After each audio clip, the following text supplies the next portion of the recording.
Bismillahirrahmanirrahim. Assalamu alaikum. My name is Hassan and today we are going to fix icons are not showing properly in Avada theme. Before starting work, it's my request, please subscribe my channel. Thank you. Now back to our work. So we are using Avada theme in WordPress. Now you see icon and icons are broken and not display correctly. So we are going to fix it. Now go to dashboard. On left side you see Avada and then you see performance tab, so click on it. So we are in performance wizard and then you see multiple option. Now you see icons, so click on it.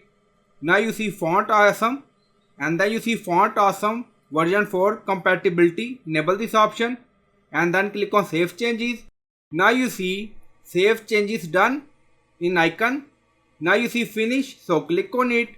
Now you see cache and asset, so we are going to clear cache and then you see cache and asset have been cleared successfully. Now go to website page again and refresh the page. Now you see icon display correctly in Avada theme in WordPress. So I hope you like this video. Please like, comment, share, subscribe. Thank you for watching.